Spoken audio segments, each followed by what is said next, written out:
Welcome to all बच्चों। जब आप आईआईटी और नीट का पेपर देते हैं तो अक्सर उसमें वेक्टर्स के क्वेश्चंस की एप्लीकेशन आती है। तो जो एप्लीकेशन इसमें आती है तो उसमें हमारा टाइम खर्च ना हो, टाइम उसमें बेमतलब में खर्च ना हो, मतलब टाइम तो खर्च होगा लेकिन टाइम बेमतलब में ज्यादा खर्च ना हो। तो उसके लिए मैं आपको वेक्टर के रेजोल्यूशन की ट्रिक बताता हूँ। वेक्टर के रेजोल्यूशन मैं मान के चलता हूँ कई बच्चों को वेक्टर का रेजोल्यूशन आता है, बहुत अच्छी बात है, कॉन्ग्रेचुलेशन। लेकिन ये जो मैं ट्रिक सिखा रहा हूँ ये उन बच्चों के लिए है जिसको वेक्टर के रेजोल्यूशन में दिक्कत आती है। ठीक है, वेक्टर के रेजोल्यूशन में करना क्या होता है, हम ऑर्थोगोनल वेक्टर को रिजोल्व करते हैं, यानी किसी वेक्टर को दो कंपोनेंटों में रिजोल्व करते हैं। तो वो दो कंपोनेंटों में कैसे रिजोल्व करना है, रेजोल्यूशन हमारा ठीक है कि ठीक नहीं है रेजोल्यूशन, दूसरी बात किन किन तरीकों से रेजोल्यूशन किया जाएगा, उसके बाद उस रेजोल्यूशन की एप्लीकेशन क्या होगी। जैसे मैकेनिक्स में 99% हमें वेक्टर का रेजोल्यूशन की रिक्वायरमेंट आती है, चाहे आप न्यूटन लॉ ऑफ मोशन ले लो, चाहे आप वर्क पावर एनर्जी लो, कितने भी कोई भी कॉन्सेप्ट अगर आप लेके चले, रोटेशनल मोशन ले लें तो उसमें वेक्टर रेजोल्यूशन हमें करना पड़ता है। तो उसकी ट्रिक देखेंगे। पहली चीज इस ट्रिक में मैं आपको बताना चाहूंगा, ये आपका बहुत बेसिक है, बहुत ज्यादा बेसिक है। आपने इवन दो इसको 9th के मैथमेटिक्स में सीखा होगा कि कॉम्प्लीमेंट्री एंगल बनेगा, ऑल्टरनेट एंगल बनेगा तो थीटा सेम होगा, ये होगा वो होगा, तमाम सारी बातें। लेकिन मैं किसी भी कॉन्सेप्ट के ऊपर नहीं जाऊंगा क्योंकि एग्जामिनेशन में इतना टाइम नहीं होता कि हम कॉन्सेप्ट को सोचें। तो डायरेक्ट ट्रिक को अप्लाई कर देंगे वहां, तो आपके कोई भी आईआईटी जेईई का जो क्वेश्चन होगा या आपका नीट का क्वेश्चन होगा या आपके बोर्ड का क्वेश्चन होगा, अगर उसमें वेक्टर रेजोल्यूशन भाई इंप्लीमेंट है तो आपका क्वेश्चन गलत नहीं होगा। देखें ध्यान से और एनर्जेटिक रहिए, ट्रिक को देखिए, पूरा वीडियो देखिएगा तो आपको ट्रिक में कोई डाउट नहीं आने वाली है। चलो ट्रिक स्टार्ट करते हैं। ट्रिक किस चीज की है, ट्रिक है वेक्टर रेजोल्यूशन की।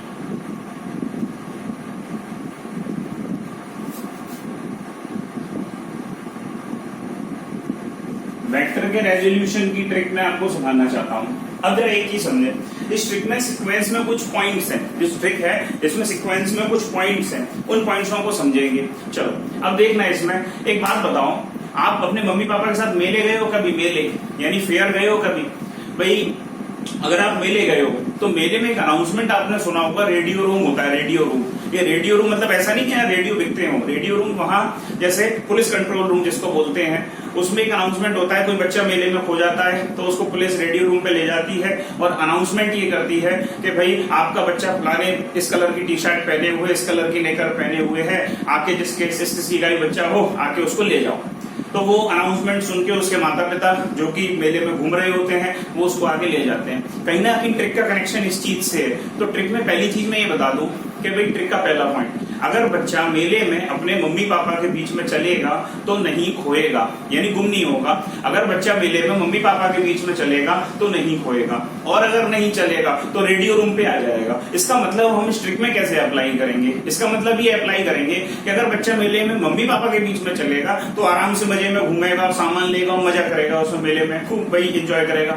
लेकिन अगर नहीं चलेगा तो खो जाएगा, अगर खो जाएगा तो कहां जाएगा, रेडियो रूम पे। इसका मतलब क्या हुआ, इसका मतलब ये हो कि हमारा क्वेश्चन गलत हो जाएगा। बात समझ में आ रही है कि ट्रिक का पहला पॉइंट क्या कहता है कि अगर बच्चा मेले में मम्मी पापा के बीच में चलेगा तो नहीं खोएगा, और अगर नहीं चलेगा तो रेडियो रूम पे आ जाएगा। इट मींस क्वेश्चन गलत हो जाएगा। तो इसका मीनिंग क्या समझे कि मम्मी पापा के बीच में बच्चे को चलना चाहिए अगर आपको वेक्टर क्वेश्चन सही करना है, ठीक है। सेकंड पॉइंट क्या होगा कि मम्मी पापा कॉम्प्लीमेंट्री होने चाहिए। मम्मी पापा कैसे होने चाहिए, कॉम्प्लीमेंट्री। कॉम्प्लीमेंट्री का मीनिंग क्या होता है, बिल्कुल ठीक समझा। कॉम्प्लीमेंट्री का मीनिंग क्या होता है कि जिन दो के बीच में कैसा एंगल हो, कोई भी दो लाइन है, कोई वेक्टर है, उनके बीच में कितना एंगल हो, 90 डिग्री का एंगल हो, तो बोलते हैं कॉम्प्लीमेंट्री है। ठीक है, अब जरा देखें तो ध्यान से देखो, इसमें आपको करना क्या होगा, जिस वेक्टर को रिजॉल्व करना है, जिस वेक्टर को आपको रिजॉल्व करना है उस वेक्टर को क्या मानना पड़ेगा, बच्चा। बिल्कुल ठीक समझ रहे हो आप, जिस वेक्टर को रिजॉल्व करना है उस वेक्टर को क्या मानना होगा, उसको बच्चा मानना होगा। ठीक है, जो अपने मम्मी पापा के बीच में चलेगा। और जिस कंपोनेंटों में आप रिजॉल्व करोगे, जिन दो परपेंडिकुलर कंपोनेंटों में आप रिजॉल्व करोगे, उन कंपोनेंटों को मैं क्या बोल रहा हूं, मम्मी पापा। तो देखें ध्यान से, इसमें मान के चलो मैं ट्रिक का पहला पॉइंट आपको एक्सप्लेन कर रहा हूं। जैसे फॉर एग्जांपल एक मेरे को वेक्टर इस तरह से दिया हुआ है, मेरे को मान के चलो एक कोई वेक्टर दे दिया गया इस तरह से, ए वेक्टर है फॉर एग्जांपल ये, ठीक है। और मेरे से बोला कि ये जो वेक्टर है ये हॉरिजॉन्टल के साथ में थीटा एंगल बनाता है, अब इसको रिजॉल्व कैसे करेंगे। तो मैंने क्या बोला, जिस वेक्टर को रिजॉल्व करना है उसको क्या मान लो मेरे बेटे, उसको मान लो बच्चा। ठीक है, तो मैं इसको मान लेता हूं कि ये क्या है, ये अपना बच्चा है। नन्ना मुन्ना सा बच्चा है भाई साहब, ये मेले घूमने गए मम्मी पापा के साथ में, ठीक है, तो इसको बच्चा मान लिया। अब रिजॉल्व करने के लिए मैंने क्या बोला कि बच्चा मेले में मम्मी पापा के बीच में चलेगा तो नहीं होएगा, नहीं तो रेडियो रूम पे आ जाएगा। दूसरी बात, मम्मी पापा कॉम्प्लीमेंट्री होने चाहिए। हम मान के चलो मैंने अगर एक कंपोनेंट ये कर लिया, समझना इसका, एक कंपोनेंट ये कर लिया, फॉर एग्जाम्पल ये पिताजी है, ये बच्चे के पिताजी है। अब दूसरा पॉइंट क्या बोला था, मम्मी पापा कॉम्प्लीमेंट्री होना चाहिए और बच्चा बीच में होना चाहिए। तो दूसरा कंपोनेंट कैसे करूंगा कि हाँ मैं नीचे करूं, अगर मैं नीचे करता हूं दूसरा कंपोनेंट, मान के चलो इस तरह से दूसरा कंपोनेंट कर देता हूं, तो देखो मम्मी पापा तो कॉम्प्लीमेंट्री है, मान चलो ये मम्मी ये पापा, मम्मी पापा तो कॉम्प्लीमेंट्री है, लेकिन बच्चा बाहर हो गया, इनके बीच में नहीं है, यानी रेडियो रूम पे आ जाएगा, एटलीस्ट क्वेश्चन गलत हो जाएगा। तो यहाँ करेंगे क्या, बिल्कुल नहीं करेंगे। तो रिजॉल्व मान के चलो मैं यहाँ कर दूं अगर इसका दूसरा कंपोनेंट, तो भैया एक चीज समझो कि बच्चा मम्मी पापा के बीच में तो है, लेकिन मम्मी पापा कॉम्प्लीमेंट्री नहीं है। क्या बोला मैंने कि बच्चा जो है मम्मी पापा के बीच में तो है, लेकिन मम्मी पापा कॉम्प्लीमेंट्री नहीं है, तो भी क्वेश्चन गलत हो जाएगा। तो करना क्या चाहिए हम देखो कि दोनों कंडीशन एक साथ फुलफिल करनी पड़ेगी, बच्चा बीच में भी हो और मम्मी पापा कॉम्प्लीमेंट्री भी हो। तो दूसरा कंपोनेंट अब देखना है इसको, अगर मैं दूसरा कंपोनेंट इस तरह से कर देता हूं तो एक चीज समझो कि भाई बच्चा मम्मी पापा के बीच में भी है, ये उसकी मम्मी जी हैं, ये उसके पिताजी हैं, मम्मी पापा के बीच में भी है और मम्मी पापा किस तरह से आप देखो तो कॉम्प्लीमेंट्री भी है। क्या ये बात समझ में आ रही है? आगे बढ़े, चलो मान के चलो दूसरा एग्जांपल लेके चलते हैं। एक एग्जांपल ये लिया, अब जरूरी थोड़ी है कि ऐसे ही हो वेक्टर, भाई हो सकता है इस तरह से दे दिया गया, हो सकता है इस तरह से दे दिया गया। मान के चलो मेरे से बोला गया कि ये मेरे पास कोई ए वेक्टर है, ठीक है, अभी मैं उसमें कंपोनेंट के नाम लिखना भी आपको सिखाऊंगा, लेकिन पहले एक चीज ये समझ लो। तो क्या बोला इसमें, मान के चलो वेक्टर ये है। अब ये वेक्टर अगर मान के चलो हॉरिजॉन्टल के साथ में, जरूरी नहीं कि हमेशा हॉरिजॉन्टल के साथ में बनाए, वर्टिकल के साथ भी बना सकता है। ये वेक्टर हॉरिजॉन्टल के साथ में अगर थीटा एंगल बनाता है तो कैसे करोगे, एक कंपोनेंट मान के चलो इस डायरेक्शन में कर लिया, तो दूसरा कंपोनेंट कैसे करूंगा कि मम्मी पापा के बीच में बच्चा चले, यानी ये जो है इसको क्या मान लोगे, जिसको रिजॉल्व करना है उसको क्या मान लोगे, बच्चा। तो बच्चे मम्मी पापा के बीच में भी चले, मम्मी पापा कॉम्प्लीमेंट्री भी हो, तो दूसरा कंपोनेंट किधर करना पड़ेगा मेरे को, इस डायरेक्शन में करना होगा। बात समझ में आ रही है क्या? दूसरा कंपोनेंट किधर कर देंगे, इस डायरेक्शन में कर देंगे। तो मम्मी पापा आप देख रहे हो कॉम्प्लीमेंट्री भी है और बच्चा बीच में भी है। क्या इतनी बात समझ में आएगी? हाँ, दूसरी बात बहुत कॉमन है, आप जानते हो कि जिधर थीटा बनता है उधर क्या आता है कॉस, और जिधर थीटा नहीं बनता उधर क्या आता है साइन। तो मान के चलो मेरे को इसका अगर कंपोनेंट का नाम लिखना हो, इस कंपोनेंट का मैग्नीट्यूड लिखना हो, तो कैसे लिख दूंगा इसको, मैं क्या लिख सकता हूँ, इधर थीटा बन रहा है तो इधर क्या आ जाएगा ए कॉस थीटा, और इधर नहीं बन रहा इधर क्या आ जाएगा मेरे बेटे ए साइन थीटा। ए कॉस, जिधर थीटा बनेगा उधर कॉस, ये आप जानते हो, ए कॉस थीटा, जिधर थीटा नहीं बनेगा उधर क्या आ जाएगा ए साइन थीटा। आगे बढ़े इसमें, अगला एग्जाम्पल ले, मान के चलो जरूरी थोड़ी है कि ऐसा मेरे पास कोई वेक्टर, फॉर एग्जाम्पल ये वेक्टर को जिस तरह से दे दिया गया हो, ठीक है, अब ये वेक्टर वर्टिकल के साथ में मान के चलो थीटा एंगल बनाता हो, ठीक है, तो रिजॉल्व कैसे करेंगे, ए कंपोनेंट, फॉर एग्जांपल मैंने ए कंपोनेंट ये कर लिया, दूसरा कंपोनेंट किधर करना पड़ेगा, मम्मी पापा कॉम्प्लीमेंट्री भी हो और बच्चा बीच में भी हो। तो मम्मी पापा इसमें कॉम्प्लीमेंट्री भी है, बच्चा बीच में भी है, नहीं होएगा, क्वेश्चन सही बना रहेगा आपका। अब अगर इधर थीटा है तो इधर क्या लिख दूंगा मेरे बेटे, इधर लिख दूंगा ए कॉस थीटा और इधर क्या लिख दूंगा ए साइन थीटा। इतनी पिक्चर क्लियर हुई?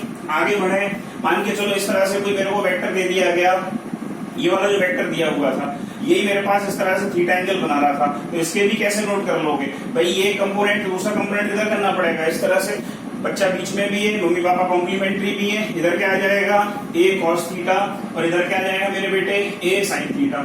इतनी बात समझ में आई? आगे बढ़े, इसको नोट करना चाहो नोट कर लो जल्दी से, फिर आगे बढ़ते हैं। इसको नोट करो फिर आगे बढ़े बेटा। देखो अगली बात, इसका अगला पॉइंट देखो, ये ट्रिक का पहला पॉइंट समझ में आया? आई होप सो ट्रिक का पहला पॉइंट समझ में आया। ट्रिक का पहला पॉइंट क्या कहता है, कई बार रिपीट कर चुका हूं, बोलना पड़ेगा साथ में कि बच्चा मेरे मम्मी पापा के बीच में चलेगा तो नहीं होएगा और नहीं चलेगा तो रेडियो रूम पे आ जाएगा, इसका मतलब क्वेश्चन गलत हो जाएगा। इस तरह से रिजॉल्व करना आया। चलो अब ट्रिक के अगले पॉइंट पे आते हैं। एक तरीका तो ये हो गया, ठीक है, अब अगले तरीके पे आते हैं। अब जरूरी थोड़ी है कि हमेशा इतना बेसिक ही है, अभी तो हमने रिजॉल्व करना सीख लिया, अब ये सीखेंगे कि मान के चलो कुछ स्टैंडर्ड नोटेशंस अगर मेरे को देखने को मिलते हैं किसी क्वेश्चन में, थीटा दे दिया, सब दे दिया, अब रिजॉल्व करने के बाद मेरे को कौन सी चीजें कहाँ थीटा सेट करना है मेरे को तो भी समझ में आना चाहिए। तो एक चीज देखिएगा, मान के चलो किसी क्वेश्चन में, ट्रिक का अगला पॉइंट ये है, अगर किसी क्वेश्चन में z बनता दिखाई दे, ठीक है, तो थीटा सेम होगा। मान के चलो ये थीटा दिया हुआ है, तो ये थीटा तो ये भी थीटा। क्या बात समझ में आ रही है? ये थीटा तो ये भी थीटा। फॉर एग्जांपल n बनता हुआ दिखाई दे, अगला पॉइंट ये है, n बनता हुआ दिखाई दे तो भी थीटा सेम होगा। मैंने क्या बोला? अगर क्वेश्चन में z बने तो थीटा सेम, अगर क्वेश्चन में n बने तो थीटा सेम। कैसे बनेगा उसको भी एग्जांपल से देखेंगे। अगला पॉइंट ट्रिक का क्या कहता है? अगर क्वेश्चन में z बनता हुआ दिखाई दे, अगर क्वेश्चन में क्या बनता हुआ दिखाई दे, z बनता हुआ दिखाई दे तो थीटा सेम होगा। अगर क्वेश्चन में n बनता हुआ दिखाई दे तो भी थीटा सेम होगा। ये z और n में कोई डिफरेंस नहीं है भाई, इसको आप ऐसे कर दो, पलट दो तो z जो बन जाएगा। z और n जैसा बनता हुआ दिखाई दे तो थीटा सेम होगा। आप कॉन्सेप्ट आप सोच लीजिए, इसमें 9th-10th क्लास में आपने एक चीज देखी होगी, अल्टरनेट एंगल, करस्पॉन्डिंग एंगल, और ये एंगल और वो एंगल, तमाम सारे एंगल। मैं उनके किसी भी कॉन्सेप्ट पे नहीं जा रहा हूँ, मैं सीधी काम की बात बता रहा हूँ जो आपके माइंड में तुरंत सेट हो। z बने तो थीटा सेम, n बने तो थीटा सेम। अगले पॉइंट पे देखते हैं, ये ट्रिक का सेकंड पॉइंट था। थर्ड पॉइंट पे देखते हैं, अगर क्वेश्चन में टेढ़ा ई बनता हुआ दिखाई दे तो भी थीटा सेम होगा। मैंने क्या बोला? अगर क्वेश्चन में टेढ़ा ई बनता हुआ दिखाई दे तो थीटा कैसा होगा? सेम होगा। कैसे टेढ़ा ई बनता हुआ दिखाई दे? मान के चलो इस तरह से ये बन रहा है, ठीक है, ये मेरे को दे दिया गया, ये थीटा। मान के चलो ये भी इस तरह से और लाइन बन रही है तो ये भी थीटा। अगर इस तरह से बन रही है ये भी थीटा। अब आप देखो तो ई जैसा दिखाई दे रहा है, और भी अगर ये एक्सटेंड करते चले जाओगे तो भी ये क्या बनता चला जाएगा? थीटा। करस्पॉन्डिंग एंगल जिस तरह से आप इसको बोलते हो। मैंने क्या बोला? अगर क्वेश्चन में टेढ़ा ई बनता दिखाई दे तो थीटा सेम होगा। कितने पॉइंट हो गए? 3 पॉइंट हो गए ट्रिक के। पहला पॉइंट क्या कि बच्चा मेरे मम्मी पापा के बीच में चलेगा तो नहीं होएगा, नहीं चलेगा तो रेडियो रूम पे आ जाएगा, समझ इसको एक्सप्लेन किया। दूसरा, अगर क्वेश्चन में z बनता दिखाई दे या n बनता दिखाई दे तो थीटा सेम होगा। पॉइंट नंबर तीसरा क्या? अगर क्वेश्चन में टेढ़ा ई बनता हुआ दिखाई दे तो थीटा सेम होगा। क्या बोला? अगर क्वेश्चन में टेढ़ा ई बनता हुआ दिखाई दे तो थीटा सेम होगा। आगे बढ़े, अब अगला पॉइंट देखो ट्रिक का। इन सारे पॉइंटों की एप्लीकेशन है भैया आपको आईआईटी जेईई के क्वेश्चंस में, नीट के क्वेश्चंस में भयंकर एप्लीकेशन मिलेगी इसकी। अगला पॉइंट अगर इसमें देखें तो क्या होगा? ये आईआईटी जेईई के लिए मोस्ट इंपोर्टेंट है जो अगला पॉइंट बता रहा हूं आपको। सुनना ध्यान से कि अगर दो लाइन के बीच में एंगल थीटा है, सुनना क्या बोला मैंने, अगर दो लाइन के बीच में एंगल थीटा है तो उनके नॉर्मल के बीच में भी एंगल थीटा होगा। दो लाइन के, क्या बोल रहा हूं मैं, फिर रिपीट कर रहा हूं, चीज को बहुत कॉन्सेंट्रेट होकर सुनिएगा कि अगर दो लाइन के बीच में एंगल क्या है, बोलो भाई, अगर दो लाइन के बीच में एंगल क्या है, थीटा है, तो उनके नॉर्मल के बीच में भी एंगल क्या होगा, थीटा होगा। ये सब नॉर्मल का मतलब क्या होता है, नॉर्मल का मीनिंग परपेंडिकुलर, ठीक है। कैसे, उसको ध्यान से देखिएगा। जैसे मान के चलो दो लाइन मेरे को दे दी गई, ठीक है, इस तरह से मेरे को दे दिया गया, इनके बीच में उसने क्या बोल दिया, एंगल क्या है, थीटा। तो मैंने आपसे बोला कि अगर दो लाइन के बीच का एंगल थीटा है तो उनके नॉर्मल के बीच में भी एंगल क्या होगा, थीटा। कैसे, तो भाई देखो ये वाली लाइन एक बनाई मैंने और एक लाइन मैंने बना दी इस तरह से। अब आप एक चीज समझना कि ये जो लाइन बनाई, फॉर एग्जाम्पल मैं इसको मान लेता हूं थोड़ी देर समझाने के लिए 1, इस वाली लाइन को मान लेता हूं 2, ठीक है। तो ये जो लाइन है इसको मान लेता हूं मैं 1 डैश, और ये जो लाइन है इसको मान लेता हूं मैं 2 डैश। अब आप एक चीज ध्यान से कॉन्सेंट्रेट होकर सुनिएगा, अगर आप बहुत ध्यान से देखोगे तो ये वाली जो लाइन है इसको अगर मैं एक्सटेंड करके दिखाऊं, एग्जाम में एक्सटेंड करने की आवश्यकता नहीं है, आपको समझाने के लिए कर रहा हूं मैं ये कि भाई अगर जो ये लाइन में इसको एक्सटेंड करूं तो ये 1 डैश जो लाइन है ये 1 के परपेंडिकुलर है। अरे है भी क्या नहीं, ये जो 1 डैश लाइन है मेरे बेटे ये किसके परपेंडिकुलर है, लाइन नंबर 1 के परपेंडिकुलर है। और दूसरी ये जो लाइन 2 डैश है वो आप देखो तो ये क्लियरली दिखाई भी दे रही है, ये 2 के परपेंडिकुलर है। तो ट्रिक क्या बोल रहा हूं मैं, अगर दो लाइन के बीच में एंगल थीटा है तो उनके नॉर्मल के बीच में भी एंगल क्या होगा, थीटा होगा। तो ये थीटा तो ये भी थीटा। एग्जामिनेशन में आपको ऐसा लेके दिखाई नहीं देगा, क्या ये बात समझ में आ रही है, ये कॉमन ऑब्जर्वेशन से आएगा। जब आप कई सारे क्वेश्चनों को सॉल्व करेंगे तो बार बार ये आपको समझ में आएगा। अगला देखते हैं इसमें केस। अब जरूरी थोड़ी है ऊपर ही बने, नीचे बना के देख लो। मान के चलो एक लाइन मेरे पास ये है, दूसरी लाइन मान के चलो मेरे पास इस तरह से। अब ये वाली लाइन मेरे पास, इसको मान लिया मैंने 1 डबल डैश। अब एक चीज देखना इसमें, ये 1 डबल डैश किसके परपेंडिकुलर दिखाई दे रही है मेरे को, 1 के, और ये इसको मान लिया फॉर एग्जांपल 2 डबल डैश, ये किसके परपेंडिकुलर दिखाई दे रही है। अगर आप इसको एक्सटेंड करके देखते हो तो ये 2 के परपेंडिकुलर दिखाई दे रही है। तो इन दोनों के बीच में भी एंगल क्या होगा, थीटा होगा। ये बात समझ में आ रही है क्या? मैंने क्या बोला कि अगर दो लाइन के बीच का एंगल थीटा है तो उनके नॉर्मल के बीच का एंगल भी क्या होगा? थीटा होगा। अगर दो लाइन के बीच का एंगल थीटा है तो उनके नॉर्मल के बीच में भी एंगल क्या होगा? थीटा होगा। तो ये बात क्लियर है। इसको लेकिन एक्सटेंड करेंगे, एग्जाम में नहीं दिखाई देगा। ये बात पिक्चर क्लियर हुई? आगे बढ़े। चलो, जो आपको थीटा वाली बात थी वो तो आप जानते थे कि भैया जिधर थीटा बनता है उधर क्या आता है? कॉस आता है, और जिधर थीटा नहीं बनता है उधर साइन आता है। क्या ये बातें समझ में आई? मैं एक बार फिर रिकॉल कर रहा हूँ, ध्यान से सुनिएगा। पॉइंट नंबर 1 ट्रिक का क्या था कि भैया मेरे बच्चे मम्मी पापा के बीच में चलेगा तो नहीं होगा, नहीं तो रेडी रूम पे आ जाएगा। पॉइंट नंबर 2 क्या था? मम्मी पापा कॉम्प्लीमेंट्री होना चाहिए। ये फर्स्ट और सेकंड पॉइंट एक साथ वर्क करते हैं तब क्वेश्चन सही होता है। अगला पॉइंट क्या था? अगर क्वेश्चन में जेड बनता हुआ दिखाई दे थीटा सेम होगा, एन बनता हुआ दिखाई दे थीटा सेम होगा। अगला पॉइंट क्या बोला? टेढ़ा ई बनता हुआ दिखाई दे तो थीटा सेम होगा। कैसे बोला कि भाई अगर क्वेश्चन में टेढ़ा ई बनता हुआ दिखाई दे तो थीटा सेम होगा। अगला पॉइंट क्या बोला? अगर दो लाइन के बीच का एंगल थीटा है तो उनके नॉर्मल के बीच में भी एंगल क्या होगा? थीटा होना चाहिए। अगर दो लाइन के बीच का एंगल थीटा है तो उनके नॉर्मल के बीच में भी एंगल क्या होगा? थीटा होगा।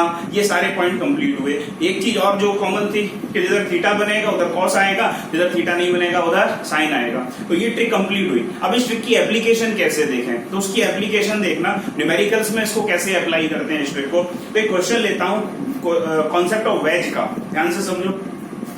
मान के चलो ये मेरे को एक वेज दे दिया गया। क्या दे दिया गया? एक वेज दे दिया गया। ये वेज का मतलब भाई साहब वेज और नॉन वेज वाला नहीं है कि मिक्स वेज सब्जी थोड़ी है। ये वेज का मतलब क्या होता है? Right angle triangle. इस तरह से मेरे को दे दिया गया और ये वेज जो है ये इस तरह से जमीन पर रखा हुआ है। ये वेज इस तरह से जमीन पे रखा हुआ है। इसके ऊपर भाई साहब एक ब्लॉक रख दिया। क्या कर दिया? एक ब्लॉक रख दिया। जिस ब्लॉक का जो मास था वो m था। इसके ऊपर क्या रख दिया? एक ब्लॉक रख दिया जिस ब्लॉक का मास क्या है? m। अब मैं एक चीज देखो इसमें कौन कौन से फोर्स वर्कआउट कर रहे हैं। अगर आपने न्यूटन लॉ ऑफ मोशन पढ़ा हुआ है तो आपको एक चीज दिखाई दे रही होगी, और नहीं पढ़ा तो मैं आपको एडवांस में वो फोर्स सारे बताए दे रहा हूँ। मेन चीज में मैं क्वेश्चन नहीं सिखा रहा, मेन चीज इसमें क्वेश्चन के वेक्टर को रिजॉल्व करना सिखा रहा हूँ। ठीक है, न्यूटन लॉ ऑफ मोशन जब पढ़ाऊंगा तो वो क्वेश्चन सिखाऊंगा ऐसा ही क्यों किया, लेकिन अभी यहाँ वेक्टर जो है उसको रिजॉल्व करने का तरीका आपको सिखा रहा हूँ। तो मान के चलो अगर कोई ऑब्जेक्ट है तो उसमें सबसे पहली चीज मास की वजह से क्या लगता है? मास है तो वेट लगेगा mg। ये जो है सरफेस के कांटेक्ट में है तो सरफेस कांटेक्ट की वजह से क्या लगता है मेरे बेटे? नॉर्मल कांटेक्ट फोर्स n लगता है। अब मेन बात ये आती है कि ये जो ब्लॉक अगर इस पर रखा हुआ है, एक ब्लॉक जो है इस पे अगर रखा हुआ है वेज के ऊपर, इस इंक्लाइंड सरफेस के ऊपर रखा हुआ है, तो इस ब्लॉक के ऑटोमेटिक गिरने की टेंडेंसी किस डायरेक्शन में? इस डायरेक्शन में। भाई अगर ब्लॉक को इस पर रख के छोड़ दोगे और मैं मान के चलता हूं फ्रिक्शन नहीं है, ये सरफेस फ्रिक्शन लेस है, स्मूथ सरफेस है, तो इस ब्लॉक के नेचुरली गिरने की टेंडेंसी किस डायरेक्शन में होगी? किस डायरेक्शन में ये स्लाइड करेगा? ये स्लाइड करेगा इस डायरेक्शन में। जिस डायरेक्शन में अगर ये स्लाइड करेगा इसका मतलब क्या समझेंगे? स्लाइड अगर कर रहा है इस डायरेक्शन में, इसका मतलब ये समझेंगे कि भैया इधर कोई ना कोई तो फोर्स लगना चाहिए, फोर्स की वजह से तो स्लाइड करेगा। जिस डायरेक्शन में अनबैलेंस्ड फोर्स होता है उस डायरेक्शन में तो स्लाइड करेगा। तो ये ब्लॉक की ऑटोमेटिक जो नेचुरल टेंडेंसी स्लाइड करने की उस डायरेक्शन में। इसका मतलब क्या समझे? कोई ना कोई फोर्स या फोर्स का कंपोनेंट ऐसा है जो इस डायरेक्शन में वर्कआउट कर रहा है। अब एक चीज देखें, हमें तो लेकिन एक फोर्स दिखाई दे रहा है mg। mg क्या लग रहा है? Always vertically downward. ये normal contact force. Normal contact force क्या करता है? सरफेस को कांटेक्ट में बनाए रखने की कोशिश करता है।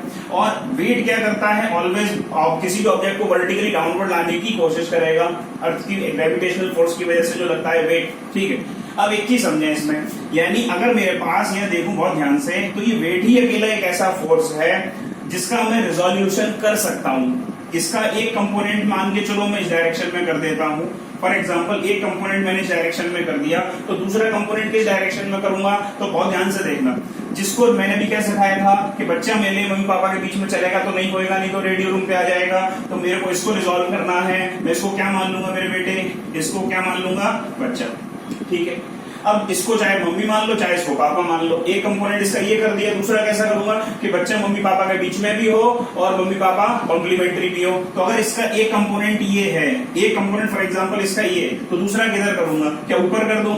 ऊपर करूंगा तो भैया मम्मी पापा तो कॉम्प्लीमेंट्री रहेंगे लेकिन बच्चा बाहर हो जाएगा।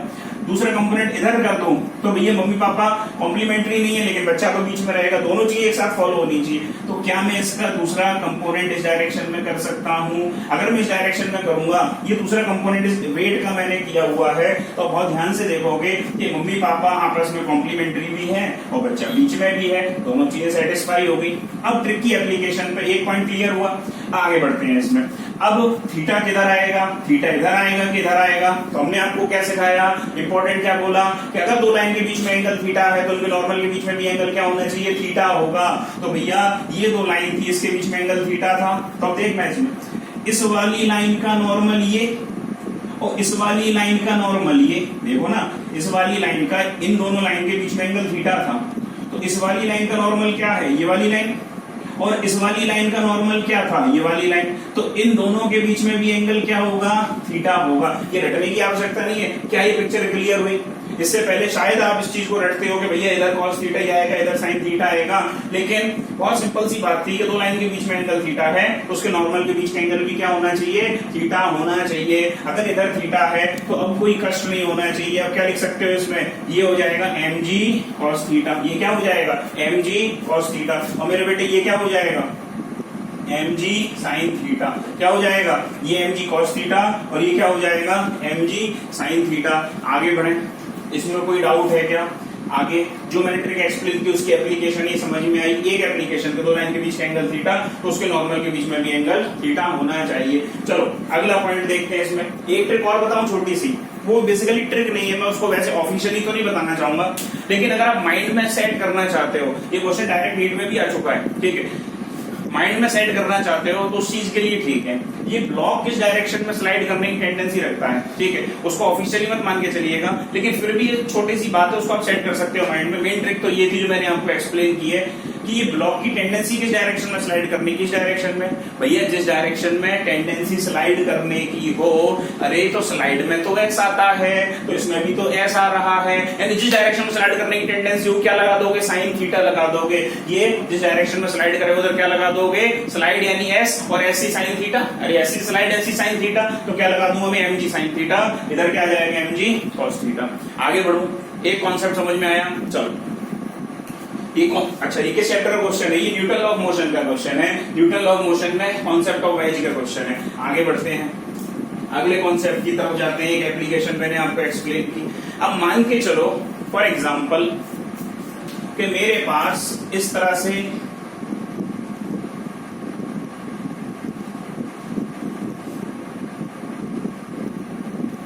ये कोई, मान के चलो ये कोई मेरे पास कार थी, ये कोई कार है फॉर एग्जांपल, ठीक है, इसमें एक पेंडुलम टंगी हुई है जो कि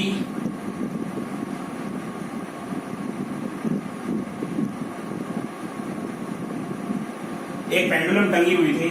ये कार ए एक्सेलरेशन से डायरेक्शन में जा रही थी। ये जो पेंडुलम है ये वर्टिकल के साथ में मान के चलो थीटा एंगल बनाती है। क्या बनाती है? थीटा एंगल बनाती है। ये पेंडुलम थी, ये पेंडुलम का बॉब है, ये जो थ्रेड है जिससे ये पेंडुलम बंधी हुई है, जिसे स्ट्रिंग भी बोलते हैं, ठीक है, और ये कार में पहले आराम से इस तरह से टंगा हुआ था, यानी ये स्टार्टिंग में ये कंडीशन थी, इसमें ये जो था ये ऐसे टंगा हुआ था। जैसे ये कार एक्सेलरेट हुई तो एक्सेलरेट होने की वजह से ये पेंडुलम थीटा एंगल वर्टिकल के साथ में बनाने लगी। अब हमें इसमें टेंशन, फोर्स, ये तमाम सारी बातें इसमें देखनी है। मेरा मेन पर्पस इसमें आपको ये टेंशन और ये जब चीजें सिखाना नहीं है, मेन पर्पस है वेक्टर के रेजोल्यूशन जो मैंने ट्रिक सिखाई है उसकी एप्लीकेशन कैसे करते हैं। तो देखो ध्यान से, टेंशन के लिए एक चीज अभी दिमाग में एक चीज रख के चलो, टेंशन कैसे लगाते हैं? टेंशन फोर्स कहाँ लगता है? जब रस्सी होती है तो टेंशन आता है। कैसे आता है? लेने का नहीं देने का, यानी जिस ऑब्जेक्ट में देखोगे उससे अवे लगा दोगे। तो जैसे मान के चलो ये ऑब्जेक्ट था, इस ऑब्जेक्ट का मास अगर फॉर एग्जांपल मेरे पास m है, ठीक है, तो इसमें वेट कितना लगेगा? वेट तो लग जाएगा मेरे बेटे इसमें mg नीचे की तरफ। वेट ऑलवेज वर्टिकली डाउनवर्ड ही लगता है। रस्सी इस डायरेक्शन में, तो देखना टेंशन लेने का नहीं देने का, तो टेंशन किधर लगेगा? इस ऑब्जेक्ट के लिए देखूंगा तो टेंशन लग जाएगा मेरे पास इस डायरेक्शन में, टेंशन टी लग जाएगा। चलो अब मेन चीज आती है कि मेरे पास जो ब्लॉक है इसको जो वेट, अब मैं अगर इस टेंशन को रिजॉल्व करूं, अगर इधर एक्सेलरेशन मेरे को दिखाई दे रहा है, मेन क्वेश्चन ये रहता है इसमें कि थीटा की वैल्यू कितनी होनी चाहिए, ब्लॉक इक्विलिब्रियम में आए, ये हो, मैं उसके किसी कॉन्सेप्ट में नहीं जा रहा हूं। मेरे पास ये टेंशन, इसको रिजॉल्व करने का तरीका सिखा रहा हूँ, ट्रिक की एप्लीकेशन में आपको सिखाना चाहता हूँ। अब अगर ये टेढ़ी मेढ़ी चीजों को रिजॉल्व करते हैं, इंक्लाइंड है, टेंशन ये है, तो उसको मैं रिजॉल्व कैसे करूंगा मेनली? तो मान के चलो मेरे पास एक कंपोनेंट इसका टेंशन का मैंने फॉर एग्जांपल इस डायरेक्शन में कर दिया, तो दूसरा कंपोनेंट किस, देखो कंपोनेंट किस डायरेक्शन में कैसे करते हैं, एक चीज और समझ लो, जैसे ये टेंशन इंक्लाइंड किस डायरेक्शन में, इस डायरेक्शन में इंक्लाइंड है, तो एक कंपोनेंट उसकी इंक्लाइंड की डायरेक्शन में ऑटोमेटिक कर दो। जैसे मान के चलो मैं पहले एक कंपोनेंट इंक्लाइंड इस डायरेक्शन में था ना, तो एक कंपोनेंट मैंने इसका इस डायरेक्शन में कर दिया, तो दूसरा कंपोनेंट बहुत इजी है कैलकुलेट करना कि भाई जिसको रिजॉल्व करना है उसको क्या मानते हैं बच्चा, यानी ये जो टेंशन है ये क्या है मेरे पास बच्चा, टेंशन फोर्स मेरे पास बच्चा। अब इसको रिजॉल्व करना है, अगर इसका एक कंपोनेंट ये तो ट्रिक कैसे काम करती है कि बच्चा मेरे मम्मी पापा के बीच में चलेगा तो नहीं होएगा, नहीं तो रेडियो रूम पे आ जाएगा। तो अगर इसकी ये पिताजी है फॉर एग्जांपल, तो मम्मी किधर आएंगी उसकी कि भाई बच्चा बीच में भी हो और मम्मी पापा कॉम्प्लीमेंट्री भी हो। तो भाई अगर दूसरा कंपोनेंट इस डायरेक्शन में कर दूंगा तो आप एक चीज बहुत ध्यान से देखो, बच्चा बीच में भी है, मम्मी पापा आपस में कॉम्प्लीमेंट्री भी। अब देखें तो थीटा कैसे आएगा, तो मेन चीज जो मैं सिखाना चाहता हूँ वो ये है। तो मैंने आपको बोला था z बने थीटा सेम, n बने थीटा सेम, थीटा इधर लगाऊं कि इधर लगाऊं, तो ध्यान से देखना, ये क्या बोला मैंने, ये क्या दिखाई दे रहा है, n जैसा दिखाई दे रहा है, तो ये थीटा तो ये भी थीटा। अब ये थीटा तो अब तो कुछ में दिक्कत ही नहीं है, ये क्या हो जाएगा t cos थीटा, और मेरे बेटे ये क्या हो जाएगा t sin थीटा। क्वेश्चन को सॉल्व करना है तो आगे फर्दर कर सकते हैं, जिस डायरेक्शन में एक्सेलरेशन दिखाई दे उसके अपोजिट में ma लगा दो, और ऊपर का ऊपर और नीचे का नीचे। ये भी पूरी ट्रिक है, इसके ऊपर एक सेपरेट वीडियो बनाऊंगा कि कोई एक्सेलरेटेड फ्रेम में हो, एक जिसमें सूडो फोर्स लगता है, जिसको नॉन इनर्शियल फ्रेम भी बोलते हैं, तो उस नॉन इनर्शियल फ्रेम में क्वेश्चन को कैसे सॉल्व करते हैं बिना न्यूटन की इक्वेशन को लगाए हुए, उसकी ट्रिक का वीडियो सेपरेट बनाऊंगा। लेकिन अभी मेन चीज पर्पस रिजॉल्व करने का तरीका मैं आपको सिखाना चाह रहा था। ये ऐसी वर्मा का क्वेश्चन था, तो क्या बोला गया इसमें कि एक चीज ध्यान से दिख रही है, आप अगर इधर थीटा दिया हुआ था, अब इधर थीटा रिजॉल्व करते समय किधर आएगा, इधर आता कि इधर आता, तो मैंने क्या बोला, z बने थीटा से, n बने थीटा से, टेढ़ा ई बने थीटा से, तो इसमें क्या बनता दिखाई दे रहा है, ये क्या बनता दिखाई दे रहा है, अगर इसको ऐसे देखोगे तो z बनता दिखाई दे रहा है, वैसे n बनता दिखाई दे रहा है, तो ये थीटा तो ये भी थीटा, ये थीटा तो ये t cos थीटा, ये t sin थीटा। और भी चीजें और एग्जांपल समझाऊं क्या इसमें, बोलो। ये बात दो एप्लीकेशन समझ में आई कि दो लाइन के बीच का एंगल थीटा, उनके नॉर्मल के बीच का एंगल थीटा, ये इस वाले एक्स में z बने थीटा से, n बने थीटा से। और एग्जांपल देख लो, एक एग्जांपल और देख लो, ये इलेक्ट्रोस्टैटिक के एग्जांपल से एक्सप्लेन करता हूं डाइपोल के कॉन्सेप्ट से।